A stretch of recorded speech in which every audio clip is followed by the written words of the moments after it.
কয়েকদিন আগে কাঁকসা থানার আদিবাসী সম্প্রদায় বেশ কয়েকজন মহিলা অভিযোগ আনে যে পানাগড় শিল্প তালুকে একটি বেসরকারি কারখানায় তারা কাজ করেন এবং সেই কারখানার এক আধিকারিক তাদেরকে কুপ্রস্তাব দেয় এবং সেই প্রস্তাবে রাজি না হওয়ার জন্য তাদের কাছ থেকে বার করে দেওয়ার হুমকি দেয় এবং তাদের সাথে সব সময় অশালীন কথাবার্তা বলে থাকে কারখানার কয়েকজন আধিকারিক।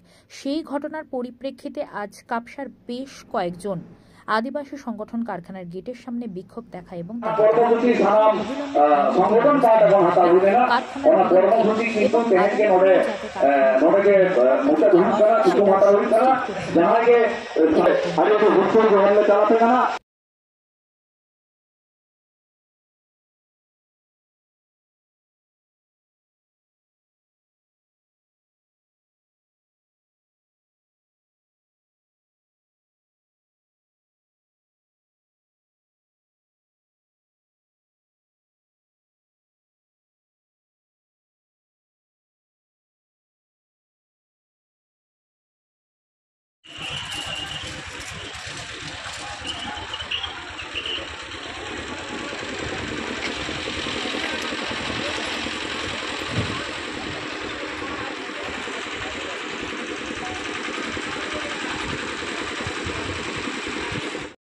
আদিবাসী সম্প্রদায়ের মহিলারা যারা কাজ করতো তারা একটা বিস্ফোরক অভিযোগ করেছে, কুপ্রস্তাবে সায় না দিলে তাদের কাছ থেকে বার করে দেবে। আপনারা কিভাবে এটাকে দেখছেন?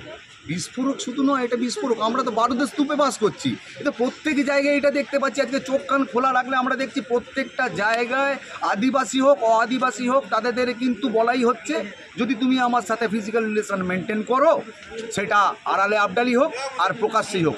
আজকে আমরা যে দিদিগুলো ছিল, যে বোনেরা আমাদের সমাজ থেকে এসেছেন, আজকে আমরা সংগঠন থেকে বিলং করি অবশ্যই, কিন্তু আজকে উনি আদিবাসী কেন আদিবাসীও হতে পারতেন। সেখানটা আমাদের নৈতিক দায়িত্ব, আমরা যেহেতু সমাজে বাস করি, সেই সমাজকে বাবা মা ভাই বোনকে প্রত্যেককে নিয়ে আমাদের সমাজ গঠিত। সেই সমাজে মেয়েদের ওপর চোখ তুলে তাকাবে আর আমরা চুপ করে বসে দেখবো, সেটা কিন্তু কোনো। আজকে আমাদের এখানে ভারত জাগাত মাঝি পারগানা মহল থেকে আছে, বিষম আদিবাসী গাঁওতা থেকে আছে, কাকসা মুলুক কমিটি, বিভিন্ন সংগঠন এখানে জড়িত রয়েছে। আমরা কিন্তু এটা খোলা মনে মেনে নিচ্ছি না আর কোনোদিন মেনে নেব না।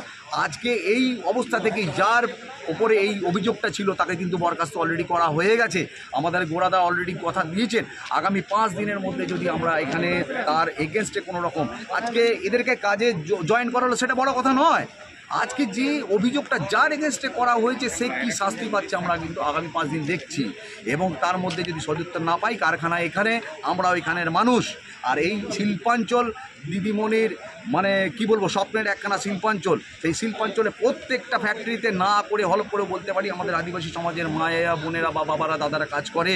সেখানে যদি শুধু মহিলাদের নয়, যে কোনো পুরুষের ওপরেও যদি কোনো রকম অন্যায়ভাবে কাজ হয়, বিষম আদিবাসী গাঁওটা কিন্তু চুপ করে থাকবে না। আর বিস্ফোরক অভিযোগ কথা বলছেন, আমি তো আজকে বলছি অন ক্যামেরাতে বলতে পারছি না, মনের ভেতর যেটা হচ্ছে। আমাদের এখানে সংগঠনের যেসব বিভিন্ন মানুষ দাঁড়িয়ে আছে তাদের মুখে যেটা ভাষাটা ফুটছে আপনাদের সামনে মিডিয়ার সামনে হয়তো বলতে পারছি না। প্রশাসন আছে, হয়তো বিভিন্ন রকম সেখানে একটা প্রসিডিউরে চলে আসতে পারে।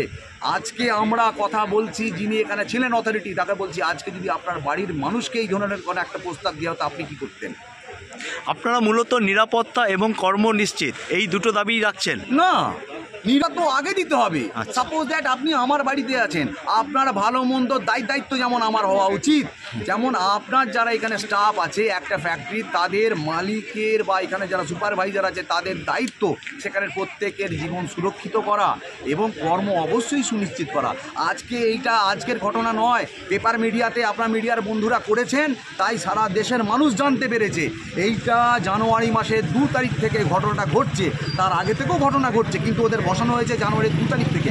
এনারা বারবার এসেছেন, বারবার কিন্তু ওদের রিফিউজ করে দেওয়া আছে। একটাই যে আপনাকে কিন্তু আমাদের সঙ্গে ফিজিক্যাল রিলেশন মেনটেন করতে হবে। কোন দেশে আছি আমরা মশাই? ভারতবর্ষ স্বাধীনতার 77 বছর 78 বছর পার করতে চললো, এখনও সেই কৃতজ্ঞতা আছে নাকি? আমরা বুকে অনেক কিছু বলতে পারি, কিন্তু